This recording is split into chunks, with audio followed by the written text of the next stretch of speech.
What's going on? Welcome back to the channel. So today we're gonna go over the most used Pokemon in the pre-champions ladder. So in Pokemon Showdown, you're able to play Pokemon VGC slash Pokemon Champions for a week, and these are going to be the Pokemon that you're going to be expecting to see the most play in Pokemon Champions. Now that being said, let's go over the rest. So now we have Incineroar with 47.8% on the ladder. That is insane. Arguably one of the best VGC Pokemon that has ever been created, and you know, you can see that knockoff being taken away from this Pokemon, you know, really doesn't bother it at all. And then we have Sinistcha coming up in second. In third, we have Sneasler. In fourth, we have Ursaluna, then Whimsicott, then Ursaluna, Pelipper, Vigoroth, Garchomp, Dragonite, Basculegion, Tyranitar, then the Charizard. Now that being said, let's take a deep dive. We're going to be doing a Pokemon Champions giveaway. I'm going to select 2 winners from my comments and subscription list, and basically they're going to get a premium battle pass and a starter kit bundle to help people get into Pokemon Champions. Now that being said, like I said, you have to subscribe, comment, and like, and by April 7th, we will select a winner. Now, it's no stranger that Incineroar is the best. Like, this Pokemon has access to Partner Shot, you know, you have Fake Out, you have Flare Blitz. Like, this Pokemon has access to, you know, Soul Vest, Citrus Berry. Overall, is just an insane Pokemon, and I would recommend, you know, if you're playing, honestly, a balanced team, this Pokemon can fit in almost every team. It has good usage, good bulk, good attack, and you know, the fact that it could definitely take care of special attackers as well, and not only attackers, is very unique. The Intimidate ability is always the one that you always want to go with, and the usage in this, it's just insane. You already saw the amount of people using this on the champions ladder. But yeah, overall, I would recommend this Pokemon is in your team, or one variation, one way or another.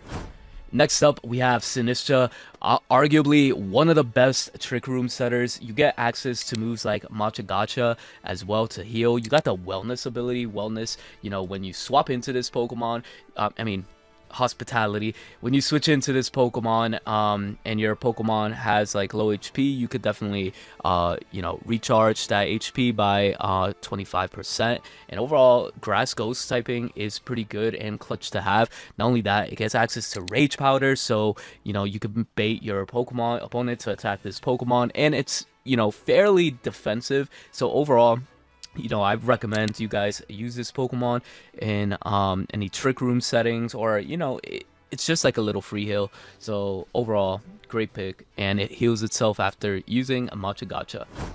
Next up, we have Sneasler. Sneasler has been a monster, a beast since it first came out.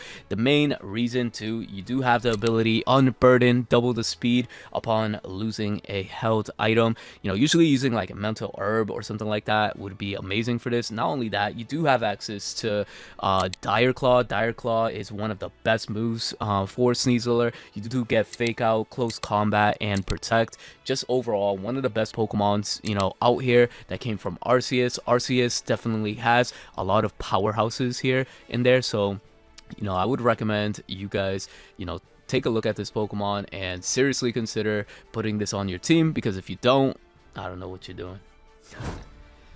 Next up, we have Whimsicott. Whimsicott is insane. The best support Pokemon that's ever been out here, ever been made. You do have the Prankster ability, which, for those of you guys that do not know, Pranksters basically raises non-damaging moves priority by 1 stage. So meaning it can use Sunny Day, Tailwind, any of those type of moves first. And you know, you do have access to Moonblast and Encore to make your opponent use those you know, same moves. Say if they're stuck with Helping Hand, or you know, Dragon Dance, Sword Dance, or their own Tailwind, or their own Trick Room, you know, you could trap them in. Or if they use Fake Out, they're stuck using Fake Out forever until they switch. So overall, Whimsicott is just insane. The main usage, I will say, is using it for Sunny Day, for the weather battles. You know, even if you're not running a sunny you know, a sun team, having the sun out and disrupting your opponent from not having their water, rain, or whatever, sand, hail, is very useful. So I do recommend Whimsicott for anybody's team. And lastly, we have Ursaluna. Ursaluna is the monster. He's just an insane attacker. You know, the ability, having guts and paired up with Flame Orb. This thing hits like a truck, and you know, you do always want to use the facade while it's burnt. Could definitely do 120 base damage, which is insane.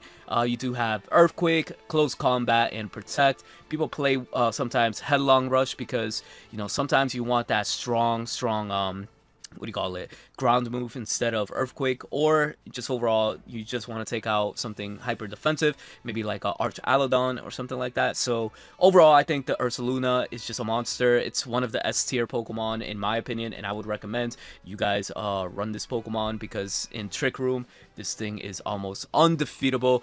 But without further ado, we're gonna wrap it up here. We have gotten the pre-Pokemon Champions Mega Evolution usage data. Now we're gonna go over what was the most popular overused Mega Pokemon in the pre-Pokemon Champions ladder on Pokemon Showdown, and let's get into that. So here we have Mega Charizard Y with a 12.2%. Next up we have Mega Gengar. Following that is Mega Froslass and Mega Metagross, Mega Dragonite, Mega Meowstic, Mega Gardevoir, then Mega Meganium, Mega Tyranitar, Mega Salamence, Mega Kangaskhan, and then Mega Delphox. Now these are the ones that I wanted to point out specifically because these are the main ones that you've been seeing in multiple teams. Now that being said, I'm gonna go over the top 5 Pokemon and you know why these people are playing these Pokemon. Alright, so here we have Charizard. Charizard is insane with a good base stat of 109 special attack and 100 speed, and then when we mega evolve we do get you know, higher numbers. We get 159 special attack and 100 base speed and 115 special defense. So that being said, Mega Charizard Y is one of the best drought users in the game. Just bringing out the sun is very, very strong, and overall you do have access to a bunch of attacks here. You know, you got Air Slash, you have Solar Beam, you have Weather Ball, you have you know, Tailwind, you have a lot of tools to work with Mega Charizard. Not only that, it pairs really well with Venusaur. You can play it with Whimsicott, Torkoal. You know, it has very good coverage overall, and it's pretty fast and it hits like a truck. Definitely recommend you guys try out Mega Charizard Y if you guys are planning to play anything to do with the drought or sun. Next up we have Gengar. Gengar is really good. Like in the past, it was always a menace because when it mega evolved it has access to Shadow Tag. Now if that's the same, it's going to be pretty good. Does have access to Perish Song. That's what made it kind of broken, having Perish Song and you know, it being a mega Pokemon. In the base form, you do have 130 special attack, and for speed, you do have 110. Overall, one of the best Pokemons for like base set, and then boom, 170 special attack and 130 you know, speed, which is super fast overall. You do get access to a lot of different movesets here. You get Shadow Ball, Sludge Bomb, Focus Blast, Protect, or if you want to do the Perish Trap, trap them in, Perish Song, Shadow Ball, Disable, Protect. And then you compare this with like a Follow Me or Rage Powder or something to take the, make sure Mega Gengar survives a lot of these hits.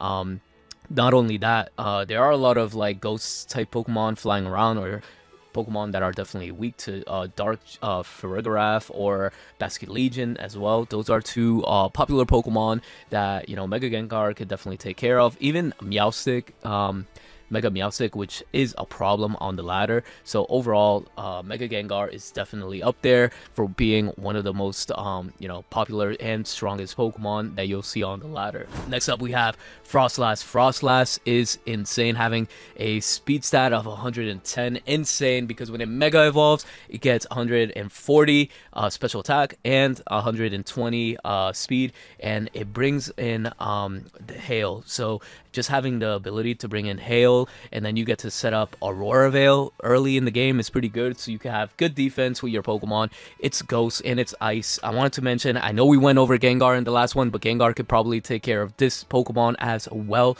Now that being said, Mega Froslass is pretty strong, hits pretty strong as well. there are many move sets that this Pokemon is compatible with. This is just an example. If you went for something a little bit more on the offensive side, Shadow Ball, Ice Beam, Thunderbolt, Protect, but no, you want to play this a little bit more passive with a Protect and Aurora Veil, and then maybe the Shadow Ball, and then yeah, you could probably add the Ice Beam for ice coverage. This thing is super strong and pairs well with a bunch of like Alolan Ninetales and a bunch of other Pokemon, so I would recommend you guys give Mega Froslass a try. Next up, we have Metagross. Metagross has always been a offensive Pokemon and super strong. Always great in the metagame. Steel Psychic is a unique typing that is really strong in the metagame. 135 base and then 130 defense. That's pretty good if you ask me. And when not only that, you do have Clear Body, so you are not affected when you get intimidated when you put this out in battle. Now when you Mega Evolve here, you do get a base stat of 145, 150 defense, which is insane. 110 speed is also great. You do have access to a great ability here. You do have Tough Claws. It strengthens moves that make contact by 1.33 their power. So overall, one of the best hitting Pokemons in the metagame right now. You do have Jolly Nature one, so it could go fast. You have access to Iron Head, Send Headbutt, Ice Punch, Protect. If you want that priority hit, you could definitely go with Bullet Punch as well. Just overall, I think Metagross is super strong for balanced teams, and you could definitely always use that with this Pokemon. Lastly, let's talk about Dragonite. Dragonite in Generation 9 was a monster and has had a crazy generational run, and overall has great attack, 134 base, 100 special attack, but when it Mega Evolves, it does get a better special attack, 145 base and 100 speed. Now that being said, this Pokemon is a problem. It does get the multi-scale ability. When it Mega Evolves, reduces damage taken when HP is full. So this thing is definitely going to tank a hit, and not only that, you are very, very bulky. You do have access to a bunch of moves, the ones that I'm showing off here, but the move set that you want to really pair this with is Protect, Draco Meteor, Hurricane, and Tailwind. Now I'm saying Hurricane because I want to pair this with Rain. I think Mega Dragonite will excel with Rain because you do have access to Hurricane, and Hurricane hits like a truck. Overall, I do recommend Mega Dragonite. You try this out at some point in your builds, but yeah, no, this is what I'm gonna recommend to you guys, why these Pokemon are super popular on the ladder, and we'll see you when the game goes live, and we'll see you next time. Peace.